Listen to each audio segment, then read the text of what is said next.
আসসালামু আলাইকুম প্রিয় দর্শক, অন্য মঞ্চের আলাপচারিতায় আপনাদের সকলকে স্বাগত জানাচ্ছি। ধন্যবাদ আপনাকে। হ্যাঁ, এটা আমি মনে করি।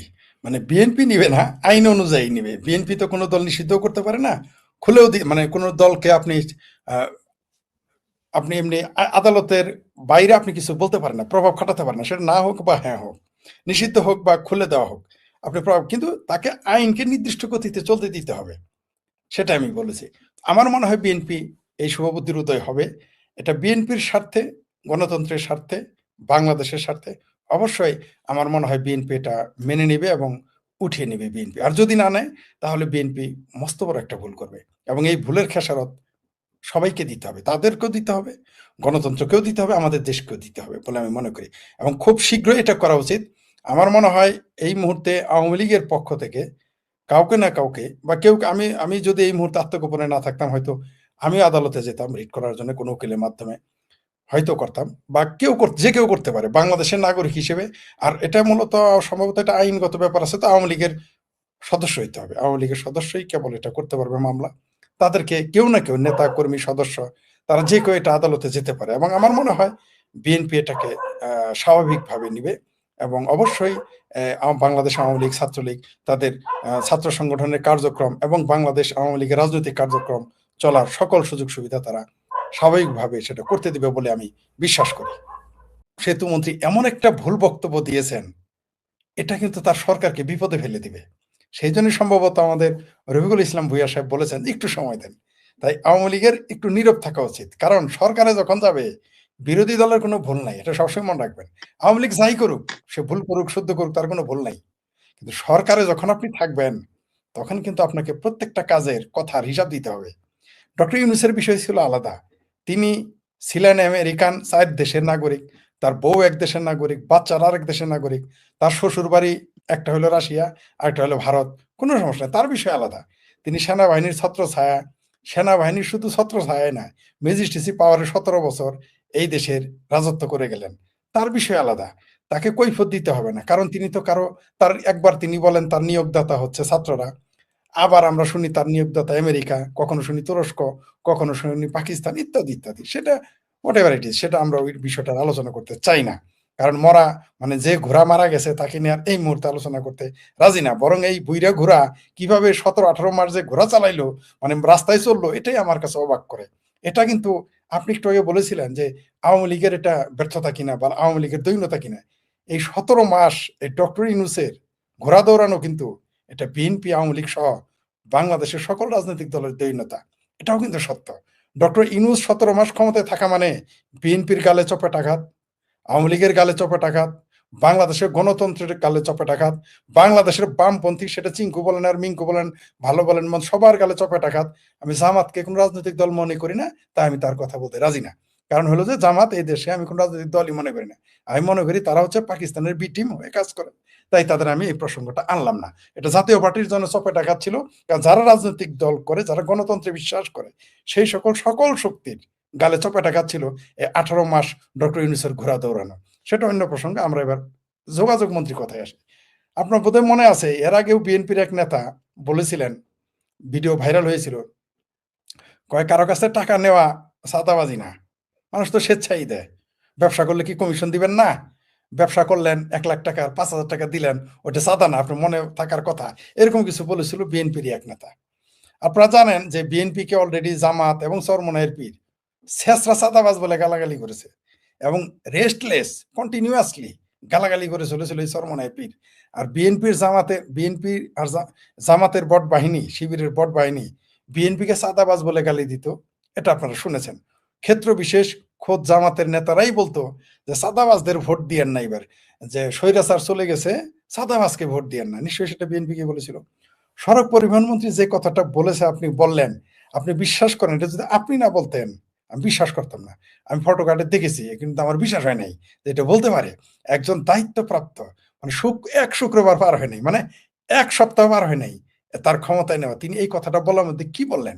তিনি যে মেসেজটা দিলেন, অর্থাৎ তিনি পরিবহন চাঁদাবাজিকে আইনগত ভিত্তি দিয়ে দিলেন। আমি এটার তীব্র নিন্দা জানাই, এবং আমি মনে করি এই কথার কারণেই এই পরিবহন মন্ত্রীর পদত্যাগ করা জায়েজ হয়ে গেছে, ফরজ হয়ে গেছে। আর যদি এখন কোনো বিরোধী দল থাকতো, তারা যদি সত্যি বাংলাদেশে গণতন্ত্র কাজ করত বা সংসদ কাজ করত, বিরোধী দল বলে কিছু থাকতো, জামাত তো হইলো অনুরোধের আসরের বিরোধী দল, তাদের কথা বাদ দেন।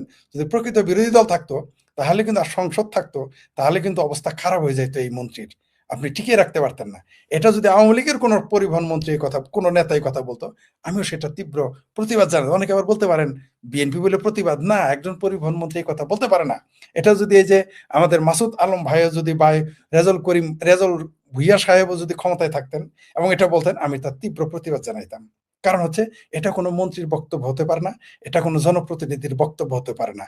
কারণ এই ঘটনার কারণে উনি হয়তো খালের কথা বলছেন, এই খালের ভিতর দিয়ে এখন সমুদ্র বানায় ফেলবে তার বাহিনীরা।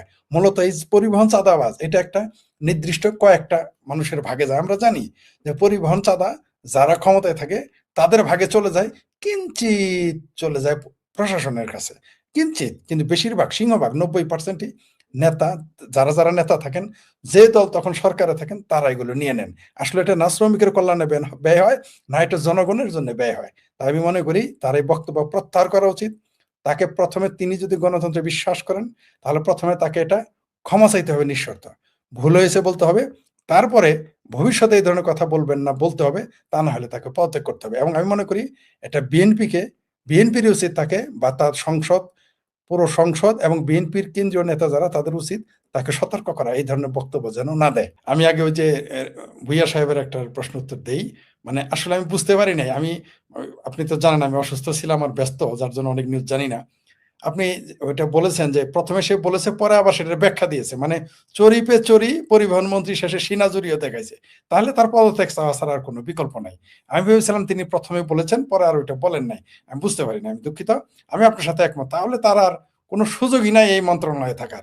তার শুধু পদত্যাগ দাবি করছি না, বিএনপিকে তাকে এই পরিবহন মন্ত্রীকে কান ধরে নামিয়ে দেওয়া উচিত, না হলে বিএনপিকে আর খেসারত দিতে হবে। এই রজার রহমান নাকি খলিলুর রহমান, আমরা জানি না তার আসল নাম কি। আমি যতদূর জানি, এমনকি মানে আমাদের আঞ্চলিক ভাষায় বললে নিষ্ঠ খবর, মানে সত্য খবর, তার কাছের লোকেরা আমাকে বলেছে তিনি আমেরিকাতে নিজেকে খলিলুর রহমান পরিচয় দেন না, তিনি সেখানে রজার রহমান হিসেবে পরিচিতি লাভ করেছিলেন। তার খলিলুর রহমান নাম দেখে অনেকে চমকে গেছে, এতদিন না জানতাম এই লোকটা রজার রহমান। যেমন ধরেন এই যে আমার নাম শেখ ফরিদ, হঠাৎ করে একদিন শুনলেন আমার নাম আসলে শেখ ফরিদ না, আমার নাম অন্য কিছু, বিষয়টা এরকম। তো এই রজার রহমান, তিনি প্রথমে ছিলেন প্রতিরক্ষা মন্ত্রী, প্রতিরক্ষা উপদেষ্টা। আমি বুঝতে পারলাম না, তিনি যখন প্রতিরক্ষা উপদেষ্টা ছিলেন তখন কিন্তু আমরা দেখেছি তিনি প্রতিরক্ষা উপদেষ্টা হিসেবেও যথারীতি ব্যর্থ ছিলেন। কারণ আমরা দেখেছি আরাকান আর্মি, আসলে আমার প্রিয় দর্শক, আরাকান আর্মি মানে আরাকান আর্মি নয়, এটা একটা সশস্ত্র গোষ্ঠী মায়ানমারের ভিতরের। তো এই মায়ানমারের যে সশস্ত্র গোষ্ঠী আরাকান আর্মি আমাদের দেশে এসে কিন্তু গান গাইছে, আমাদের দেশের ভিতরে ঢুকে কিন্তু অস্ত্র নিয়ে নাচছে, আমাদের দেশের যে জলকলি কেড়েছে, এবং আমাদের দেশে এসে তারা জেলেদের ধরে নিয়ে গেছে। আমাদের আমাদের প্রতিরক্ষা মন্ত্রীকে আমরা প্রতিরক্ষা উপদেষ্টায় কোনো কথা বলতে শুনি নাই। বরং আমরা কি দেখেছি, এই ব্যাপারে তিনি একেবারে নীরব। বরং আরো একটা জিনিস দেখেছি, যে বাংলাদেশের রোহিঙ্গাদের পাসপোর্টও দেওয়া হয়েছে, এটাও আমরা দেখেছি। মানে চরমভাবে তিনি ব্যর্থ। আর আপনি যেটা বললেন, বিএনপি তার পদত্যাগ চেয়েছিল, আমরা দেখেছি লন্ডন থেকে ফিরে আসার পরেই তার পদত্যাগ তারা চেয়েছিল। কেন চেয়েছিল তা আমরা এই মুহূর্তে ব্যাখ্যা করতে যাচ্ছি না, কিন্তু পদত্যাগ চেয়েছিল, এটা সত্য। হঠাৎ করেই যে লোকটার পদত্যাগ চাইলো এবং প্রতিরক্ষা উপদেষ্টা হিসেবে তিনি বরাবরই ব্যর্থ ছিলেন, সেই লোকটাকে এত বড় একটা গুরুত্বপূর্ণ পদে আবার দেওয়া হলো, পররাষ্ট্র মন্ত্রণালয়। দালমে কুস্তো কালা হায়। কারণ এটা অনুরোধে ঢেকে গেলে নাই বিএনপি, আমার মনে হয় বিএনপিকে ঘেঁটি ধরে এটা খাওয়ানো হয়েছে। এখন সেটা কে খাওয়ালো, আমেরিকা না ভারত, না আমেরিকা, তা আমরা বলতে পারবো না। কারণ পর্দার অন্তরালে আসলে যে কি হয় তা বোঝা বড় মুশকিল। শুধু তাই না, আপনি দেখেন, আমরা এও শুনেছি যে জামাতের আমির এবং আমার ওই যে ভাবির বড় পোলা যেটা আর কি নাহিদ, দুইজনই ফেল করেছিল। জামায়াতের আমির এবং নাহিদকে ডক্টর ইউনূসের অনুরোধের আসরে তাদেরকে পাশ করানো হয়েছে, এটা আমরা শুনেছি। এবং এটা সত্যতা থাকতেই পারে। যেমন আমার ভাবির বলার কথা বলতে পারবো না যে নির্বাচনে সে পাশ করবে কিনা, মেম্বার নির্বাচন হলে হয়তো পাশ করতে পারতো, সেটা আমার কোনো সন্দেহ ছিল না, অন্তত মেম্বার হইতে পারতো। যদিও তার সহকারী, ওই যে আমার আরেক ভাবির ছেলে, যাকে আমি আদর করে কালাপাড়া বলি, সে বলেছিল যে ইলেকশন কইরা দেখো মেম্বার হইতে পারবে না, সে নিজেও এখন এমপি কুমিল্লা থেকে হয়েছে। তো তারাই বলেছে তারা মেম্বার হইতে পারবে না, আমি তাদের মেম্বার হিসেবে পাশ করে নিলাম আর কি, মনে করলাম। কিন্তু এমপি হওয়ার যোগ্যতা তাদের ছিল না, ওই কথা বাদ। কিন্তু জামাতের আমির সাহেব ৩ বার হ্যাট্রিক করেছেন, তাও কি ফেল টু হ্যাট্রিক। এই লোকটা পাশ করবে আপনি বিশ্বাস করেন, তাও আবার ঢাকায়, এটা বিশ্বাসযোগ্য? আমার বিশ্বাস হয় না। যাই হোক, সেটা অন্য বিষয়। তো এরকম অনুরোধের অনেক কিছু গিলতে হয়েছে তারেক রহমানকে। আর এটা ওটা গিলেছে, অনুরোধে গিলতে হয়েছে। অনুরোধে অনেক সময় গিলতে হয়। কিন্তু এই রজার রহমান ওরফে খলিল রহমান, এটা অনুরোধে গিলেন নাই তারেক রহমান। আমার ধারণা তাকে ঘাড়ে পাড়া দিয়া, মানে যেমন আঞ্চলিক ভাষায় বললাম, দুঃখিত আমি স্ট্রিট পিপলের ভাষাতে কথা বলি। ঘাড়ে পাড়া দিয়ে এটা মানতে বাধ্য করানো হয়েছে। এটা স্পষ্ট, নইলে এই খলিলুর রহমান, রজার রহমান, যার বিরুদ্ধে ভয়ঙ্কর অভিযোগ রয়েছে, তার বিরুদ্ধে রয়েছে পরকীয়ার অভিযোগ, এবং পরকীয়ার পরে বলা হয়েছে সেখানে একজন আরেকজনকে মেরে ফেলেছে, একজনকে তার স্ত্রীকে মেরে ফেলেছে, এবং পরে সেই লোক আত্মহত্যা করছে। সেই ঘটনা এখনো, সেই ঘটনার পূর্ণ তদন্ত হয়নি।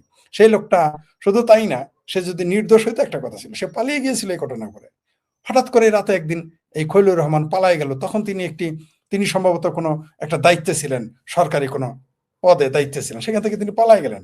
কোনো উপদেষ্টার তিনি কোনো কিছু ছিলেন, সে পালিয়ে গেল। সেই পলাতক লোকটা বাংলাদেশে আচানক হয়ে গেল প্রতিরক্ষা উপদেষ্টা। ভাবা যায়? তো বোঝাই যায় যে কেউ কেউ অভিযোগ করে যে ডিপ স্টেট নামে কোনো কিছু এই কাজগুলো করতেছে। কারণ খলিলুর রহমান তো বিএনপিও করে না, জাতীয় পার্টিও করে না, জামাতও করে না। তাহলে হঠাৎ করে এই লোকটাকে পররাষ্ট্রমন্ত্রী কেন দেওয়া হবে? কোনো সন্দেহ নাই, বিএনপি বাধ্য হয়েছে। এই ব্যাপারে আমি ডক্টরেট না, কম শিক্ষিত একটা মানুষের কথাই বলবো এবার। কমরেড জসিমউদ্দিন মন্ডল, তিনি ব্রিটিশ বিরোধী, ব্রিটিশের বিরুদ্ধে যুদ্ধ করেছেন, সংগ্রাম করেছেন, মুক্তিযুদ্ধ করেছেন।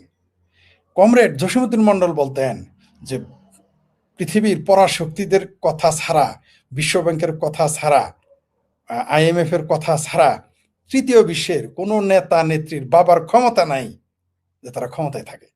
তার প্রমাণ পাওয়া গেল এতদিনে, সেটা হলো রজার রহমান ওরফে খলিলুর রহমান, অথবা খলিলুর রহমান ওরফে রজার রহমান, তার নিয়োগের মাধ্যমে। কারণ বাংলাদেশে কি এতই নেতার অভাব পড়লো যে খলিলুর রহমানের মতো একটা সাসপেক্টেড, যাকে সন্দেহ করা হচ্ছে যে খুনের সাথে তিনি জড়িত, তাকে আপনাকে মন্ত্রণালয়ের মতো পদ দিতে হবে? অসম্ভব একটা ঘটনা। এটা বিএনপির জন্য চপেটাঘাত, বাংলাদেশের রাজনীতিবিদদের জন্য চপেটাঘাত। কিভাবে এই লোকটাকে মেনে নেয়? কেউ কেউ তো সন্দেহ করতেছে খলিলুর রহমানের বাংলাদেশে পাসপোর্টই নেই। তাহলে এই লোকটাকে আপনি তো অবশ্যই বাধ্য না হয়ে দেন নাই। কারণ যেখানে বীর মুক্তিযোদ্ধা ফজলুর রহমানের মতো মানুষ কোনো মন্ত্রিত্ব পেলেন না, এমনকি বিএনপির অনেক, বিশেষ করে যাকে দুষ্ট লোকেরা কেসিগেট বলে, তাকে খুঁজে পাওয়া গেল না। বিএনপির পরীক্ষিত অনেক নেতা, সিনিয়র নেতাকে আমরা মন্ত্রিত্বে দেখলাম না। হঠাৎ করেই যার বিরুদ্ধে ব্যভিচার এবং খুনের অভিযোগ বা হত্যায় প্ররোচনা দেওয়ার অভিযোগ, সেই ব্যক্তিটিকে আপনি পররাষ্ট্র মন্ত্রণালয়ের দায়িত্ব দিলেন। এটা কি মেনে নেওয়া যায়? যায় না। তাই আমরা এটা ধরে নিতে পারি বিএনপির এটা মেনে নেওয়ার কথা না। সুতরাং তারেক রহমান যেটা বাধ্য হয়ে করেছে, অর্থাৎ বিএনপি যেটা বাধ্য হয়ে করেছে, তা সুস্পষ্ট, কোনো সন্দেহ নেই। যেমন প্রথমত ইউনূসের এই আদম ব্যাপারী গ্যাং বা এনজিও গ্রামের দোকানদারের গ্যাংয়ের যত চুক্তি, কোনো সরকার সেটা মানতে বাধ্য নয়। কারণ এই চুক্তিগুলোই ছিল অবৈধ বাংলাদেশের সংবিধান অনুযায়ী, আন্তর্জাতিক নিয়ম অনুযায়ী এটা অবৈধ। কারণ ডক্টর ইউনূসে, ধরে নিলাম ডক্টর ইউনূস অন্তর্বর্তীকালীন সরকার বা ইন্টারিম গভর্নমেন্ট, একটা কিছু ধরে নিলাম, তার দায়িত্ব তো চুক্তি করা না। তিনি বাংলাদেশের যারা সরকারি কর্মচারী কর্মকর্তা তাদের বেতন বাড়াইতে গেলে বলেন ওটা তো আমার দায়িত্ব না, তো তার দায়িত্ব বুঝি চুক্তি করা বিদেশের সাথে? নিশ্চয়ই এটা চুক্তি। এটা তো রাজনীতিতে যার সরা জ্ঞান আছে, সেও তো জানে ডক্টর ইউনূসের কোনো আন্তর্জাতিক চুক্তি করার যোগ্যতা নেই। যদি ওই চুক্তি বাংলাদেশের সংবিধান, বাংলাদেশের সংসদ পাশ না করে, কারো ক্ষমতাই নাই ওটাকে বাস্তবায়ন করার। বরং এটা প্রত্যাখ্যান করলেই বরং বিএনপির রাজনৈতিক প্রজ্ঞার প্রমাণ হবে।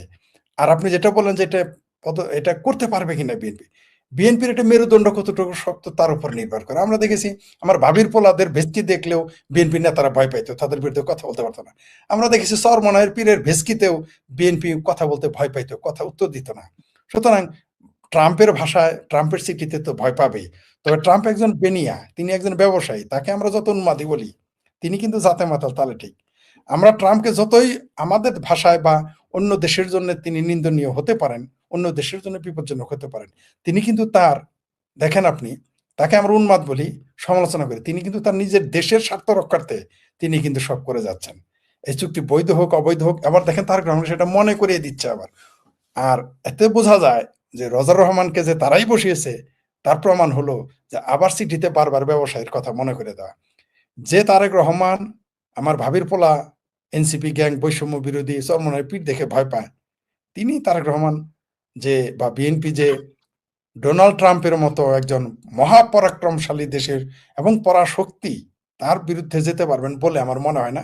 তবে তার বিরুদ্ধে যাওয়া উচিত, কারণ বাংলাদেশের জনগণ এই চুক্তিকে সমর্থন করে না, আর এই গোপন চুক্তির কোনো বৈধতা নেই। গতকাল 20শে ফেব্রুয়ারি মানব জমিনের অনলাইন সংস্করণে প্রকাশিত একটি প্রতিবেদনে দাবি করা হয়েছে যে অন্তর্বর্তীকালীন সরকারের অন্তত 3 জন প্রভাবশালী উপদেষ্টা আসন্ন নির্বাচন স্থগিত করার জন্য শেষ মুহূর্ত পর্যন্ত চেষ্টা চালিয়েছেন। তারা মনে করছেন দ্রুত নির্বাচন হয়ে গেলে তাদের ব্যক্তিগত ও রাজনৈতিক ভবিষ্যৎ অনিশ্চয়তায় পড়তে পারে। এই উদ্দেশ্যে তারা অন্তর্বর্তী সরকারের প্রধান উপদেষ্টাকে সরাসরি চাপ দিয়েছেন এবং বিভিন্ন প্রশাসনিক ও কৌশলগত কারণ দেখিয়ে নির্বাচন পিছিয়ে দেওয়ার প্রস্তাব দিয়েছেন এবং নানাবিধ ষড়যন্ত্র চালিয়েছেন যাতে নির্বাচন 12ই ফেব্রুয়ারিতে না হতে পারত তার জন্যে। আলোচিত রিপোর্টিংয়ের সবচেয়ে চাঞ্চল্যকর দিক হলো ওসমান হাদি হত্যার সাথে এই 3 উপদেষ্টার যোগসূত্রের ইঙ্গিত। যদিও মানবজমিন সরাসরি নাম উল্লেখ করেনি, তবে তাদের বর্ণনায় এমন কিছু ইঙ্গিত দেয়া হয়েছে যা নির্দিষ্ট কয়েকজনের দিকে আঙুল তোলে। প্রতিবেদনে প্রশ্ন তোলা হয়েছে কেন তারা এই হত্যাকাণ্ডের সুষ্ঠু তদন্তের বদলে বিষয়টি ধামাচাপা দিতে আগ্রহী ছিলেন।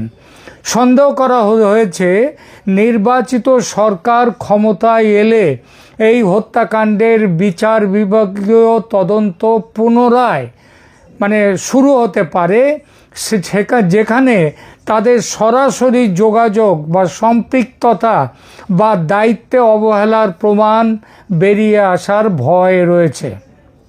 ফলত এই 3 উপদেষ্টা সরকারের ভেতর একটি গোষ্ঠী তৈরি করেছেন। তাদের সঙ্গে আরও 2-1 জন ছিলেন পরোক্ষভাবে, কিংবা তারা ততটা গুরুত্বপূর্ণ অংশীদার হতে পারেননি। তারা প্রধান উপদেষ্টাকে বোঝানোর চেষ্টা করেছেন যে সংস্কার শেষ না করে নির্বাচন দিলে দেশ আবার সংকটে পড়বে।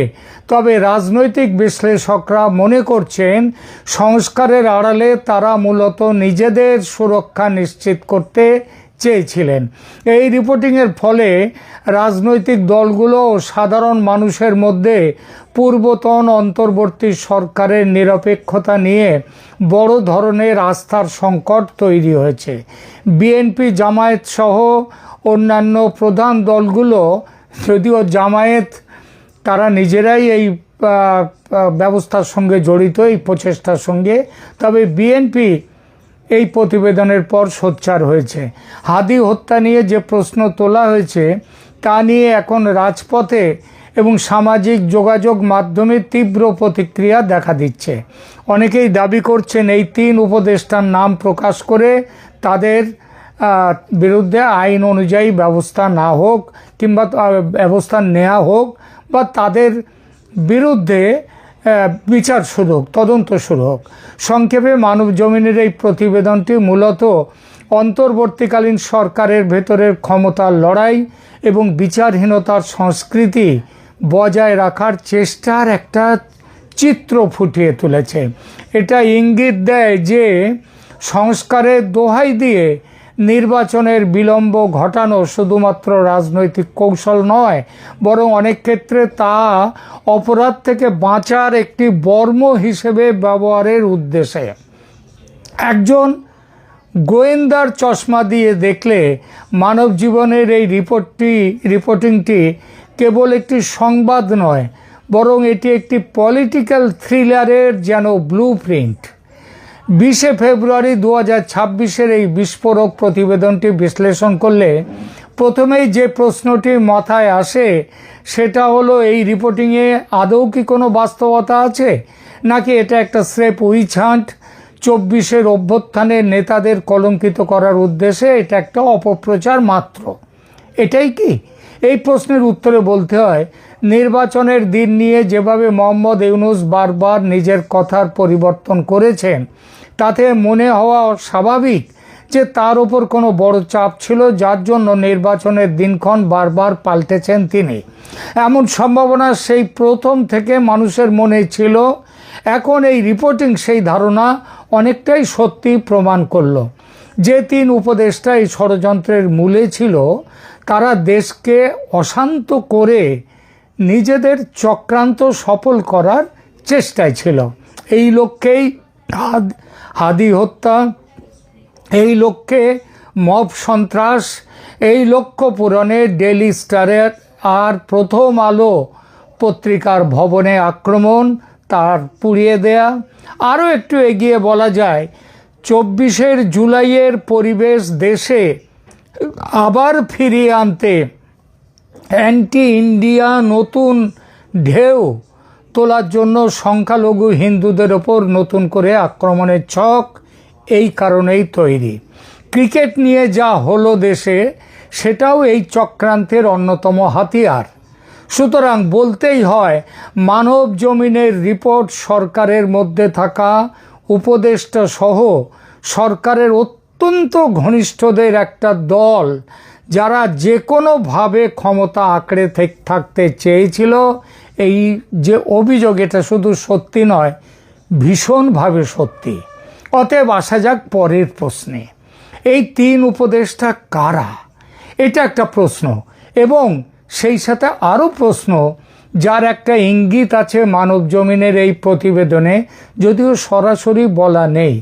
প্রধান উপদেষ্টা মোহাম্মদ ইউনূসকে কি শেষ দিকে অন্ধকারে রেখে বা অগ্রাহ্য করে এই চক্রান্তের সঙ্গে যুক্তরা দেশকে অশান্ত করতে চেয়েছিল, নির্বাচন স্থগিত করতে চেয়েছিল, ক্ষমতা আঁকড়ে রাখার চেষ্টা করছিল?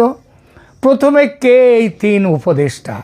এদের একজন সম্প্রতি দক্ষিণ এশিয়ার একটি রাষ্ট্রে সফরে গিয়ে একবার বেশ কয়েক ঘন্টা ডিপ্লোম্যাটিক নিয়মকানুন ভেঙে নিরুদ্দেশ হয়ে গিয়েছিলেন কয়েক ঘন্টার জন্যে। মানে তার পুরো হিসাব কিন্তু এই মানবজমিন পত্রিকার কাছে আছে, নইলে এটা তারা বলতে পারতো না দক্ষিণ এশিয়ার কথা, সেই সফরের কথা। কিন্তু আমরা মানবজমিন যখন নাম উচ্চারণ করেনি, আমরা দেখি যে কে তিনি। মানবজমিন তারা নানা রকম অসুবিধার কথা ভেবে নামগুলো বলেনি, কিন্তু আমাদের তো দেখতে, ভাবতে এবং দেখতে, বলতে অসুবিধে নেই। সুতরাং আমরা দেখি তিনি কে, কোথায় গিয়েছিলেন, কার সঙ্গে দেখা করেছিলেন ও কেন দেখা করেছিলেন।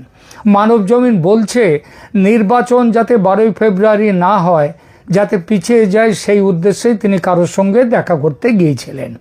গোপনে যাওয়ার কারণ এটাই যে বিষয়টা প্রকাশ্যে আসুক, এটা চাননি তিনি কোনো রেকর্ড রাখতে চাননি। এজন্যই যে ভবিষ্যতে নতুন সরকার এলে যাতে তিনি ফ্যাসাদে না পড়েন।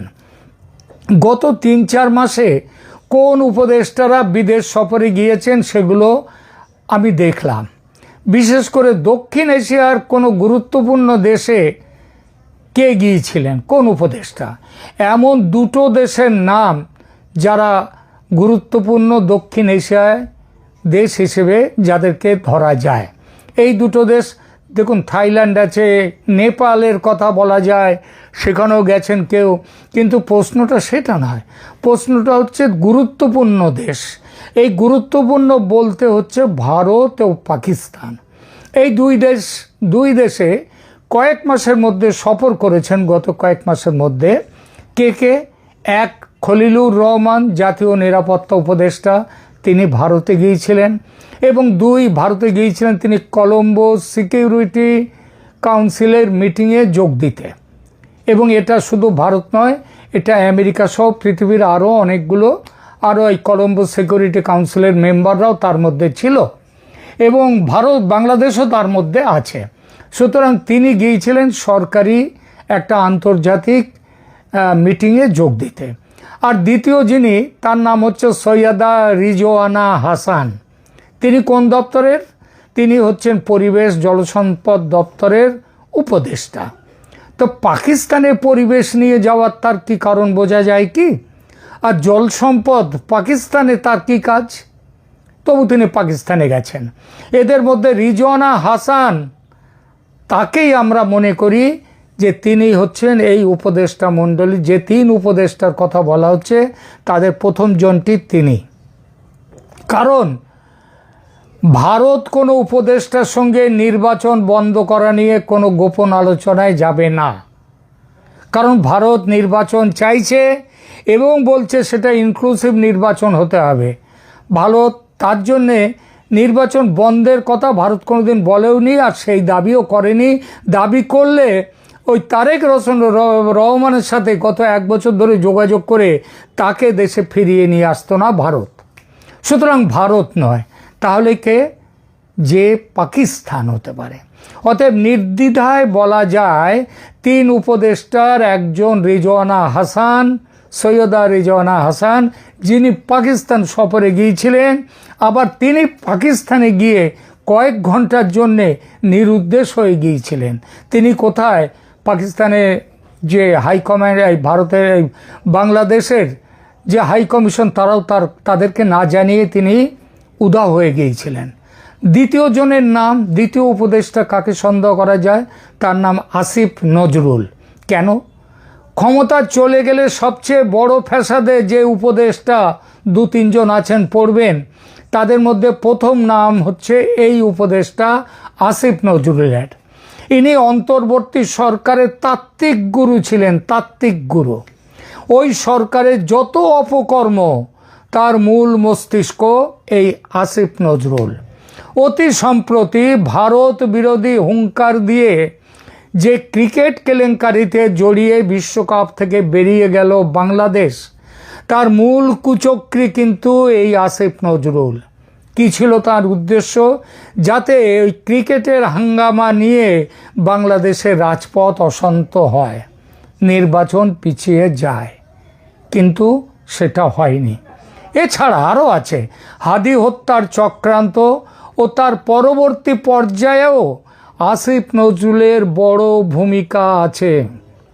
হত্যাকাণ্ড ঘটতে না ঘটতে বিষয়টাকে অন্যদিকে ঘুরিয়ে দিতে, মানে যেমন হত্যাকারী ভারতে পালিয়েছে, কোন জায়গা দিয়ে পালিয়েছে, বিএসএফ এবং ভারতের নিরাপত্তা কর্মীরা তাকে কিভাবে সাহায্য করেছে, এবং হত্যাকারী যে ভারত ও আওয়ামী লীগের পাঠানো, এই তত্ত্ব আবিষ্কার করে বাজারজাত করা, সেই পরিকল্পনাটা কিন্তু এই আইন উপদেষ্টা আসিফ নজরুলের। যদিও তাতেও শেষ রক্ষা হয়নি। আসিফ নজরুল ও তার বর্তমান স্ত্রী শিলা আহমেদের বিরুদ্ধে অভিযোগ যে 2 জন যোগসাজশ করে অন্তত 15,000 কোটি ঘুষের টাকা বিদেশে পাচার করেছেন। বাংলাদেশের সোশ্যাল মিডিয়াতে এই বিষয়টা নিয়ে ভুরি ভুরি পোস্ট সেখানে আসছে। ফলে অন্তর্বর্তী সরকার বাঁচিয়ে রাখার বড় দরকার ছিল এই আসিফ নজরুলের, আর তিনি তাই এই জন্য যা করবার তার সেগুলো করবার প্ল্যানিং তিনি করেছেন। তৃতীয় উপদেষ্টা বৈষম্য বিরোধী ছাত্র আন্দোলন তথা এই আন্দোলনের নেতাদের বর্তমান যে অফশুট, তাদের বর্তমান সন্তান এনসিপির সঙ্গে যারা জড়িয়ে আছেন, তাদের মধ্যে প্রায় শেষ পর্যন্ত যিনি উপদেষ্টা হিসেবে ছিলেন এবং ভোটে দাঁড়াবার জন্য একেবারে শেষ মুহূর্তে যিনি উপদেষ্টার পদ থেকে পদত্যাগ করেছেন, সেই আসিফ মাহমুদ সজীব ভুঁইয়া। তিনি কত হাজার কোটি টাকা কামিয়েছেন, কত বিটকয়েনের মালিক, তার হদিশ পেতে তারেক রহমান সরকারকে আলাদা তদন্ত কমিশন বসাতে হতে পারে। উপদেষ্টা ভুঁইয়া ঢাকা 8 আসনের জামাত এনসিপি জোটের প্রার্থী নাসির উদ্দিন পাটোয়ারির সঙ্গে জোট বেঁধে এই কেন্দ্রের স্বতন্ত্র প্রার্থী হিসেবে প্রতিদ্বন্দ্বিতায় ইচ্ছুক ওসমান হাদিকে হত্যার চক্রান্ত করেছিলেন এবং সেই হত্যাকাণ্ডে জড়িত ছিলেন। উদ্দেশ্য যাতে হাদি হত্যার ফলশ্রুতিতে রাজপথের আন্দোলন শুরু হয়, এবং দ্বিতীয় উদ্দেশ্য যাতে নাসিরউদ্দিন পাটোয়ারি এই কেন্দ্র থেকে জিতে এমপি হতে পারে, যদিও সেগুড়ে বালি পাটোয়ারি অল্প ভোটে হেরেছে বিএনপি প্রার্থীর কাছে। সজীব ভুইয়া পাটোয়ারি কি এরাই এই মধ্যে রয়েছে শুধু, আর কেউ নয় চক্রান্তে? আছে অবশ্যই। এই চক্রান্তে তথা ইউনূসের অন্তর্বর্তী সরকারকে বাঁচিয়ে রাখার প্রকল্পে যুক্ত ছিল এনসিপির উপদেষ্টা মাহফুজ আলম, নাহিদ ইসলাম রাও। নাহিদ ভোটে দাঁড়িয়েছিলেন ঠিকই, তবে সরকার টিকিয়ে রাখার চক্রান্তে সামিল ছিলেন সব সময়ে, যেমন সামিল ছিল জামাত। কিন্তু এই মানব জমিনের যে রিপোর্টিংটা বেরিয়ে আসার পর আবার জামাত মুখ রক্ষা করার জন্য পাবলিকের চোখে ধুলো দিতে তারা 3 উপদেষ্টার নাম ঘোষণার দাবি জানাচ্ছে। তারা 11ই ফেব্রুয়ারি পর্যন্ত জামাত চেয়েছিল যাতে ভোট না হয়। সৈয়দা রিজওয়ানা যে জামাতি এটা কারো অজানা নয়। তার পাকিস্তান যাওয়ার উদ্দেশ্য ছিল যাতে আসিম মুনির আমেরিকাকে ধরে টরে চাপ সৃষ্টি করে ভোটটাকে 12ই ফেব্রুয়ারি ভোট স্থগিত করতে পারেন, সেই তদবির করা। বলা বাহুল্য সেই চেষ্টা সফল হয়নি। এবার আসা যাক আমাদের দ্বিতীয় আলোচ্য বিষয়টিতে। পুরো প্রকরণে প্রধান উপদেষ্টা মোহাম্মদ ইউনূসের কি ভূমিকা ছিল? দেখুন, ইউনূস ক্ষমতালোভী, এটা নতুন কথা নয়, সবাই জানে। ছলে বলে কৌশলে ক্ষমতা আঁকড়ে রাখতে সব রকম চেষ্টা তিনি চালিয়ে গেছেন, কিন্তু শেষ দিকে যখন তিনি দেখলেন নির্বাচন ঠেকিয়ে রাখা যাবে না, আমেরিকা স্পষ্ট অবস্থান নিয়েছে নির্বাচনের ব্যাপারে, এবং নির্বাচন নিয়ে ভারত ও আমেরিকা একটা অভিন্ন জায়গাতে পৌঁছেছে, তখন তিনি বুঝলেন সর্বনাশের অর্ধেক ভালো। তখন তিনি ব্যস্ত হয়ে গেলেন বিশ্বে নিজের যেটুকু ইমেজ বেঁচে বর্তে আছে সেই ইমেজ বাঁচাতে। যথেষ্ট হয়েছে বাবা দেশ শাসন, এবার রক্ষা করা যাক নিজের নোবেল ইমেজ। যারা বাংলাদেশ জুড়ে এবং বিশ্বের বেশ কিছু দেশে তার ব্যবসা আছে, এটা সবাই জানেন, সেই ব্যবসা বাঁচাতে সচেষ্ট হলেন তিনি। যখন মোহাম্মদ ইউনূস আর ক্ষমতা আঁকড়ে রাখতে রাজি নন, তিনি নির্বাচন থেকেও পিছিয়ে আসবেন না, তখন কুচক্রী উপদেষ্টারা দূরত্ব তৈরি করতে থাকলো ইউনূসের সঙ্গে। ডেইলি স্টার ও প্রথম আলোর ভবন যখন পুড়ছে, ইউনূস নিজেই জানিয়েছেন তিনি তখন ঘুমোচ্ছিলেন। পুলিশ যাতে দেরিতে যায় ঘটনাস্থলে তার ব্যবস্থা করেছে কুচক্রীরা। ইউনূস নীরব দর্শক, কিছুই করার দিন নেই তার।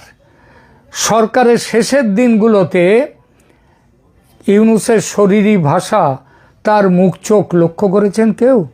শাহজাহান নাটকের সেই বৃদ্ধ শাহজাহান যেন বেঁচে আছেন, মুখে হাসি নেই, বেঁচে আছেন কিন্তু জেলবন্দি। আর এখানেই প্রশ্ন উঠছে, ইউনূস কি বন্দি ছিলেন শেষ দিকে? আপাতত চক্রান্তকারীরা থমকে গেছে। নির্বাচনে হেরেছে চক্রান্তকারীরা, কিন্তু চক্রান্ত শেষ হয়নি। নতুন চেহারায় নতুন পোশাকে ফিরে আসার ষড়যন্ত্র শুরু হয়েছে। এটা বলে দিলাম, শুরু হয়েছে। তারেক রহমান সরকারকে সাবধানে চলতে হবে। সামনের কথা, দেশকে বাঁচাবার কথা, দেশের উন্নতির কথা ভাবতে হবে অবশ্যই, তবে দেখতে হবে পিছন পানেও, নইলে বিপদ কিন্তু আছে।